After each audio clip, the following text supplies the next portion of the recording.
Hello, everybody. My name is Mike Petralia, Trags. Welcome back to the latest installment of the Code Reds podcast on the CLNS Media Network. It is my sincere pleasure to welcome one of the new members of Terry Francona's coaching staff for 2025. He knows him very well. We'll get into that in just a moment. Chris Valaika. Reds fans know Chris very well, as he started his career, was drafted by the Reds way back in 2006 in the third round, 84th overall. So a bit of a homecoming for you, Chris. Welcome to the Code Reds pod. Thanks for joining me. Thanks, Mike. I appreciate you having me. I'm excited to chat with you and get to work here. Yeah, I'm sure you've already gotten to work, getting to know some of the players and kind of understand what Tito is looking for in terms of the approach of the Reds offense in 2025. I guess the starting point would be when you accepted this job, when Tito reached out after the Guardians were eliminated from the postseason. What was the thinking? What was your thinking, and how excited were you to get the chance to work with Terry Francona again? I mean, anytime Tito calls, you follow, you answer. So that was super exciting that, with him taking on another managing job, that he thought of me, and I was somebody that he trusted, especially with this position, with the talent that we have with this group of guys. So that was huge. And then there was a lot of, personal things. I'm getting closer to home. We live in Columbus, Ohio. And then, being able to go back to the organization that I cut my teeth with, that gave me an opportunity, that drafted me, but gave me an opportunity to play in the big leagues. So there was a lot of good things, looking forward to the future here, as well as all the people that are here that I have, a past with. I think it's kind of interesting when a former player goes into a coaching position at any level, pitching coach, base running coach, third base coach, hitting instructor, which is your title, by the way, the official title, director of hitting, major league hitting coach for the Cincinnati Reds. How is your approach as a coach different than it was and what you understood about the game as a player? I think you have to constantly evolve. When you get into coaching, the game's the same. Baseball is always going to be baseball, but there's new words, there's new technologies, there's different focuses, but at the root of it, it's still the same game. So I think the biggest things for me is still having empathy and understanding how hard this game is. Not being every year that passes, I'm further and further away from playing, but not being that far out of playing.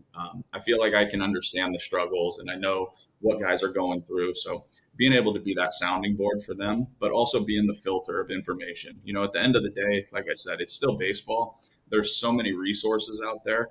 I think it's my responsibility, it's my staff's responsibility to filter through that information, to present information to the players to get the best versions out of themselves. All right. You said you were excited to get to work with a talented roster. I think most people would agree that there is a ton of potential on this roster, and it's going to be your job, your responsibility, obviously, when you took the position, to get the most out of that potential. I'm going to start at the top of the mountain in terms of, I think, a player considered one of the very best on the Reds roster in terms of what he can provide in a day in and day out basis, and that's Matt McLain. I think you've got to be very excited to work with a young player, a young prospect who is at such a high level already in his very young career. Yeah, we've got a chance to chat last week. We were talking as he was finishing up some of the fall league responsibilities he had there. Just talking to him, hearing how polished he is already, and just the way he carries himself. Obviously have never, been in front of him yet, but just how we communicated what he was trying to do in the fall league, his focus is, but then also going into the off season that, what he wanted to accomplish, what he thinks this group of hitters needs, how we can get better as a 9-on-1 mentality. I think he's going to be, even though he's going to be young in the big leagues, I think he's going to be somebody that people gravitate towards, people follow, and I think at a young age he's gonna lead a lot of these guys. When you say 9-on-1, for those who may not know that jargon and exactly what that philosophy is, what is 9-on-1? So for me, 9-on-1 is we have a unified approach going into the game.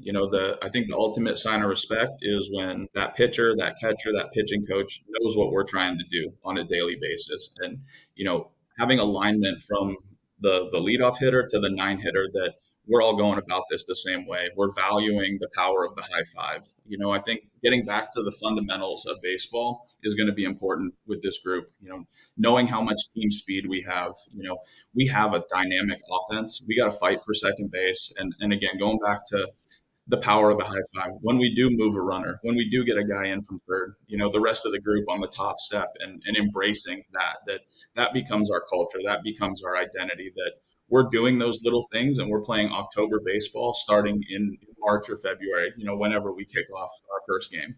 So, what it sounds like to me is maybe raising that level of engagement with anybody that is on the bench. You may not be in the game, but you're engaged in the game. Is that fair to say?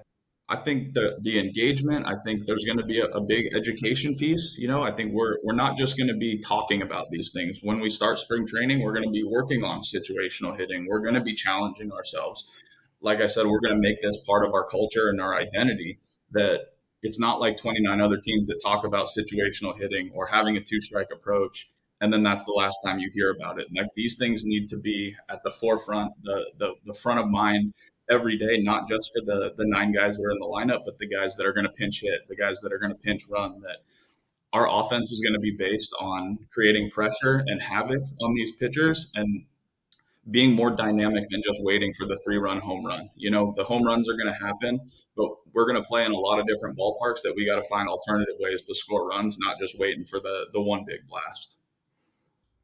When you going back to Matt McLain, when you look at his game and how polished, like you use the word polished, what excites you the most about getting your hands on him and working with him day in and day out?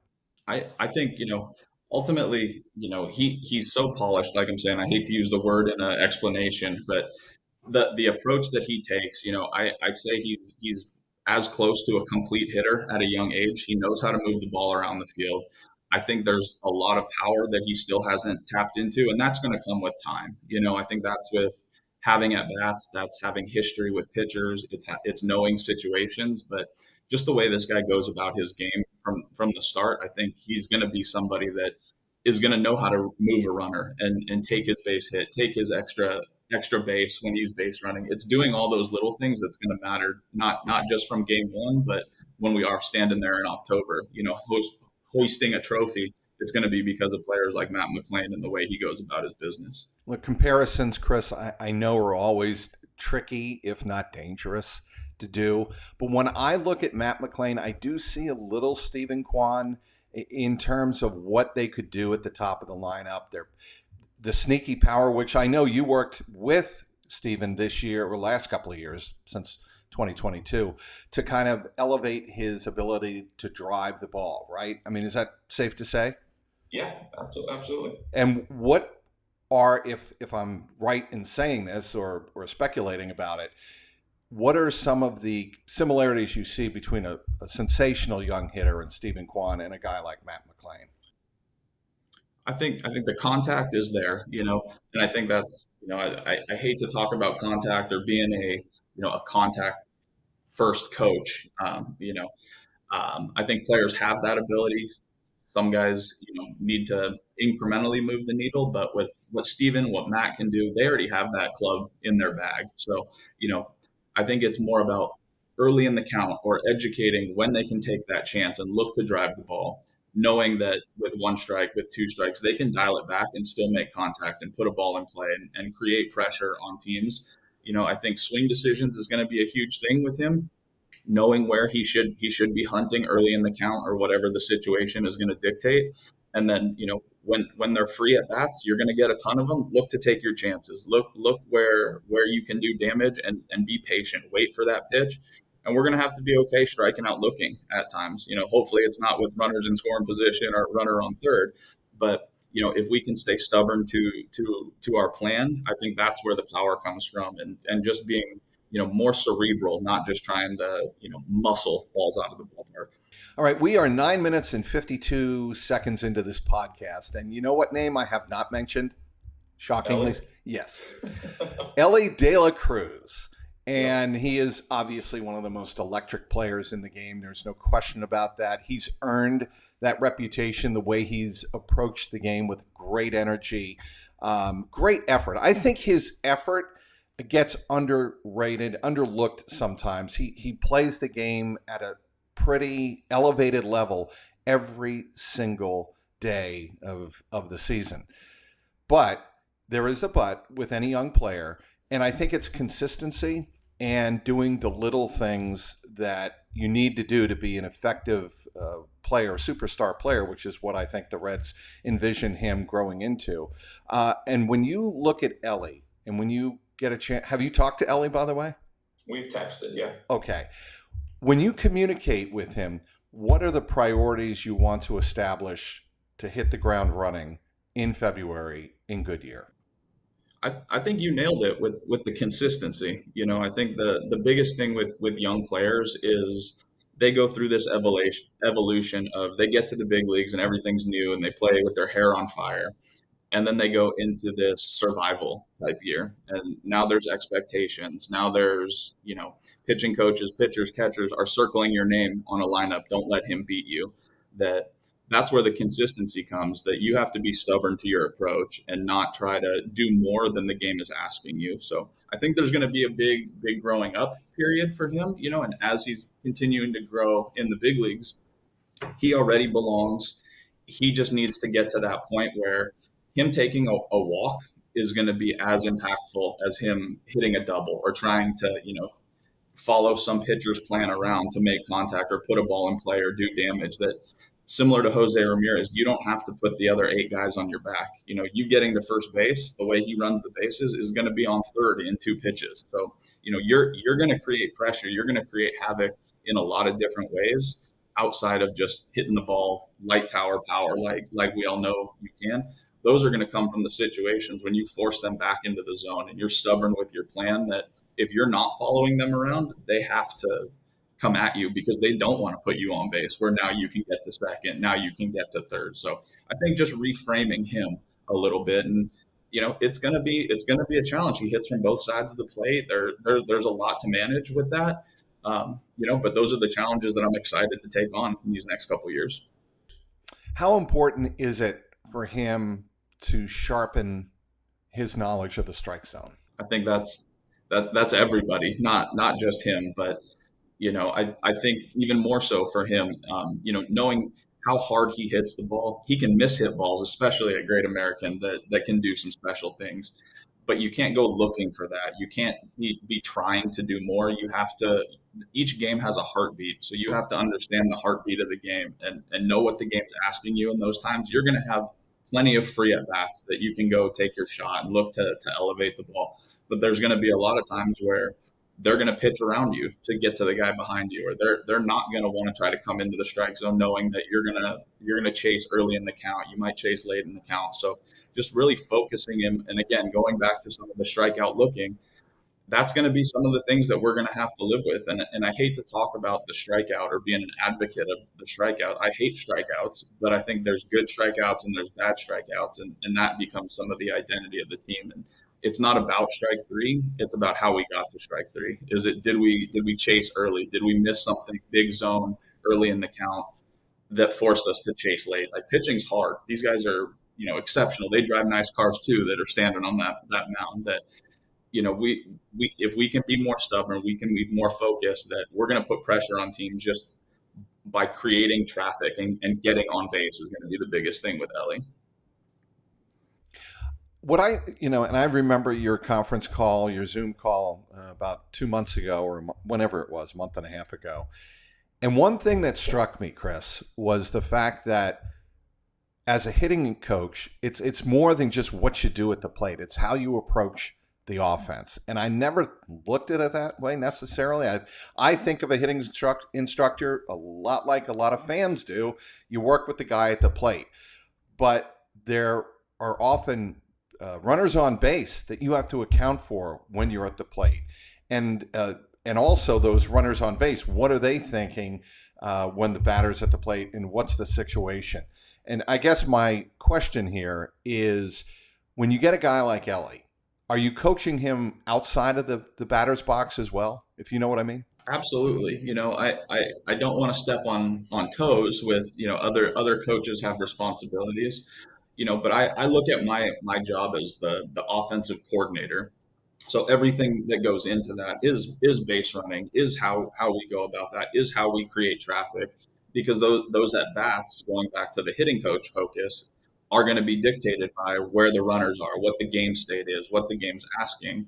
That the education piece around that, making that front of mind, talking about it every day in our advanced meetings on, the outfield arms, knowing how guys, play defense, where we can bunt, where we can put pressure on teams, that all of those little things go into how we're going to attack this game. And ultimately it's to beat that starter every night. So how are we going to do that? And it's not just going to be from us swinging the bat. It's going to be putting the pressure on teams, creating that traffic. And again, giving ourselves more opportunities to score runs. Are there any other batters that in hitters on the Reds roster that you're looking forward to working with everybody? I understand that, and I'm not trying to get you to single out people per se, but maybe I am. Are there any other players on that roster that you're intrigued with in terms of working with young players like a Christian Encarnacion Strand, a Spencer Steer? There's a lot of talk about Spencer Steer this year, where he slumped a little bit at the end of the year, battled with the strikeout. Players like that. Is there anybody that comes to front of mind with you? I mean, I'd like to single out names. I don't know if I really want to single out names. Yeah, I think what's most important is, especially in year one, is earning the trust from these guys and creating this identity, creating this culture around, knowing what Tito wants, having been with him for a couple years, and how we go about our game, and having professional at bats, that everybody's aligned and everybody's pulling on that same rope, that everybody's going to have a different role. Everybody has a different skill set. How do we maximize those guys to score the most amount of runs? And again, getting back to, we need to beat the starter every night. If we don't beat the starter, we got to beat those leverage relievers. And if we get to the closer, we're going to have to find a way to bleed him somehow. But, the goal every night is going to be that team first approach. And, it's not just singling out one guy that I want to be focusing with. I want to focus on all of these guys and help us win games. That's a very reasonable answer to a tough question. I appreciate that, Chris. I had the pleasure, the opportunity, a great opportunity to cover Tito in his 8 years in Boston. One of the things that stuck out to me, and one of Tito's strengths, and you're going to see this, and already have seen this obviously on a firsthand basis day after day, is his ability to bring everybody together and make sure there are no cliques. The reason I say that is in '04, and anybody who hasn't seen the documentary, the Netflix documentary on the 2004 Red Sox, go see it. It's definitely worth watching.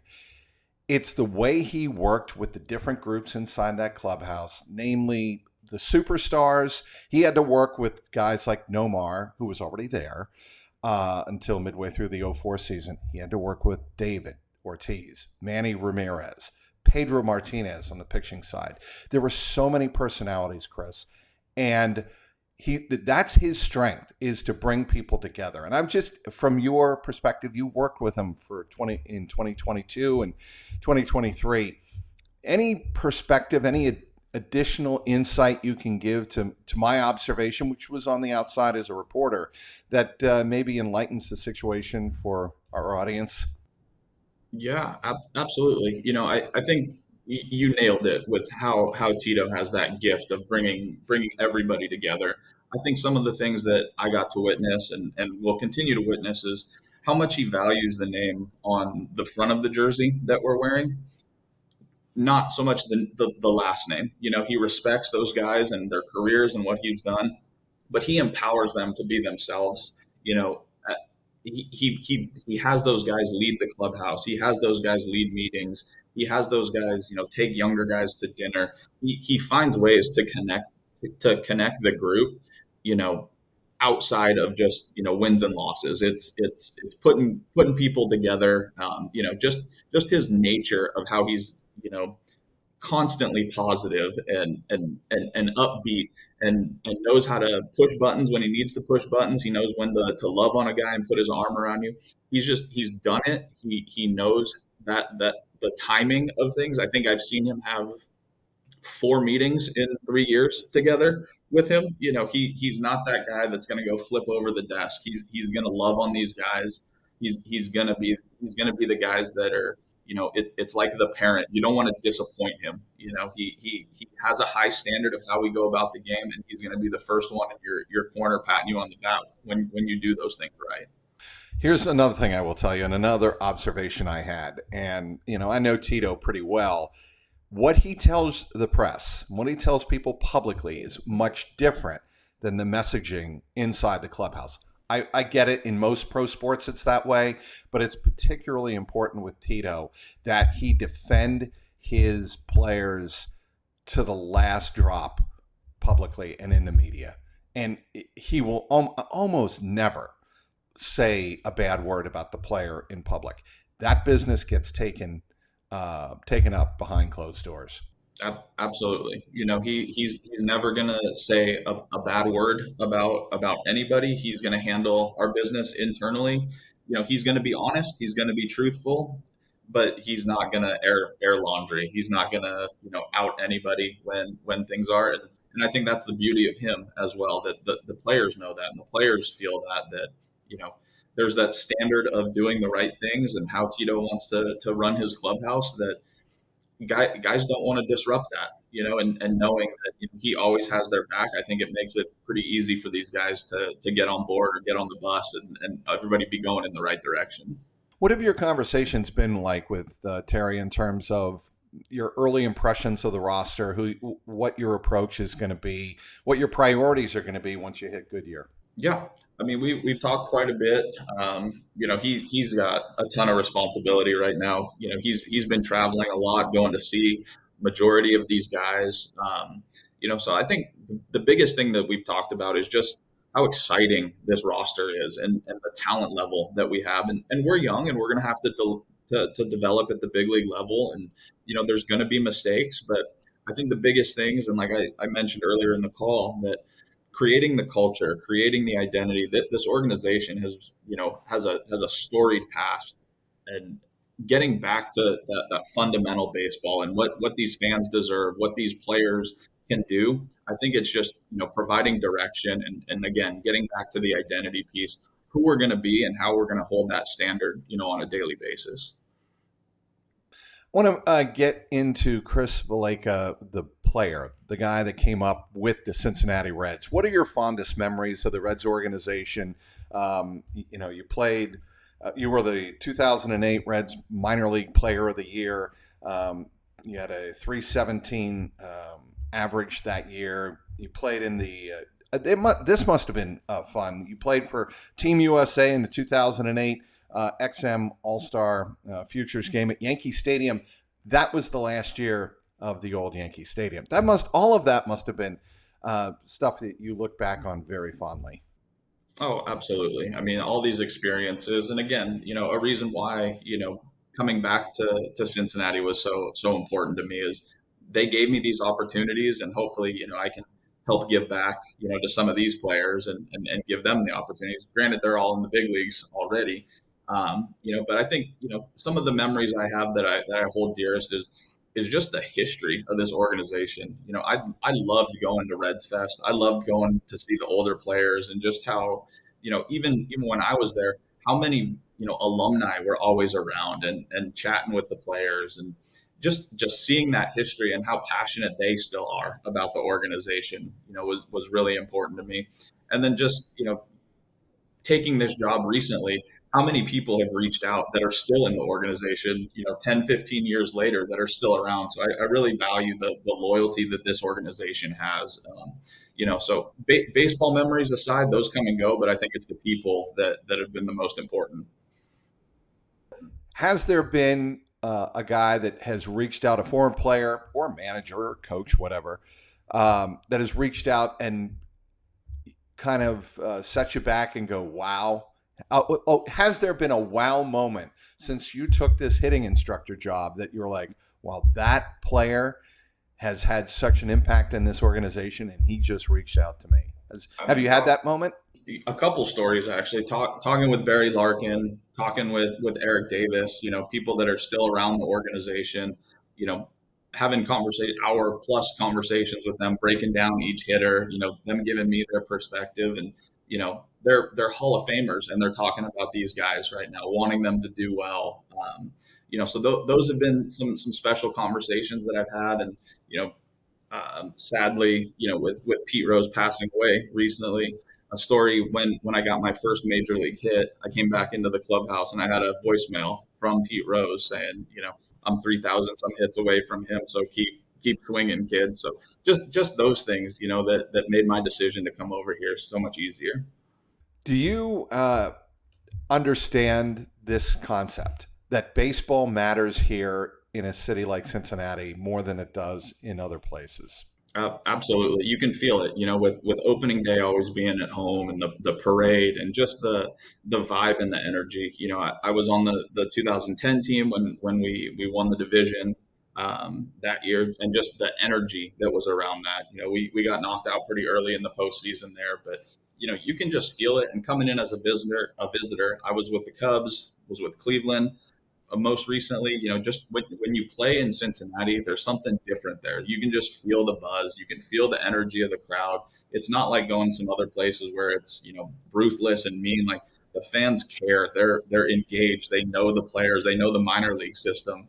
Those are things that, you don't see other places. Do you still fondly look back on that night against the Houston Astros when Jay Bruce hit the home run?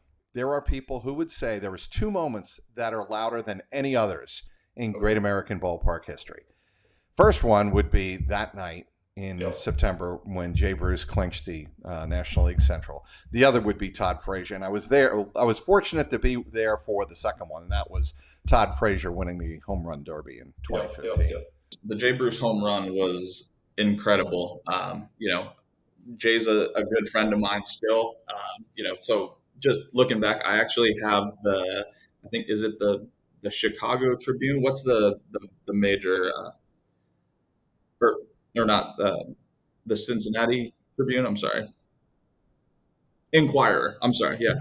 I have the front page of that with the whole team mobbing Jay down in my basement. I have my little my own little Hall of Fame down there. The cutout, and it's like a big poster down there with that image. So it's something I look at, every day. Well, I'm sure that there are plenty of Reds fans who are hoping, expecting, and you might even say that those kind of moments are ahead of us in the future. Chris, you've got to be very, very excited. Obviously there's a lot of work to be done. There's going to be ups and downs. Like you said, the Reds are an organization where you do have to develop quite a bit. Because of the financial realities of Major League Baseball. You've got to develop at the Major League level. I will say, though, that just on the outside, with the hiring of a guy like Terry Francona, and we've spent a lot of this podcast talking about Terry Francona, and there's a good reason why. I believe that this roster is in the best hands possible, and now it's just up to the players to go out and follow direction. That's the way I see it, at least from the outside. Yeah, I don't think there's a better person to entrust these guys with than Tito. I think going forward with him, he's managed every type of team, from his times in Philly, and then in Cleveland and Boston. There's been all kinds of rosters that he's had, and most recently in Cleveland with developing at the big league level. So, I think he's done it before. He knows how to manage these players that I'm super excited to just be a part of it, let alone, hitting the ground running here, getting to work with a lot of these guys once spring training kicks off. Look, the next 2 months, I think, are going to go lightning fast, and you will be in Goodyear before you know it, with pictures and captures reporting, and then full squad. The way it is now, it's pictures and captures, like 2 days later, it's the full squad reports, and then maybe 3 days later, you're into the first spring training game. It really goes a lot faster now. It's quick. It seems like just as soon as the position players get there, it's game in 3 days. So live ABs right from the start. So I think a lot of these guys we're going to have to talk about getting them up to speed and getting on the fastball early. That we don't want to come into camp like it used to be where you're getting into shape. We got to be in shape when we get there and hit the ground running because spring training does get long at times, but you blink and it's opening day and we're playing the Giants at Great American and getting ready to go. So there's not a ton of time. There's going to be a lot of urgency, but I'm really excited about that. This has been a treat, Chris. I really appreciate you taking time out. He is Chris Valaika, the new hitting instructor for the Cincinnati Reds starting with the 2025 season. Chris, thanks again for taking time out. My pleasure, Mike. Thanks for having me. My name is Mike Petralia Trags. Thanks for downloading this episode of the Code Reds podcast on the CLNS Media Network.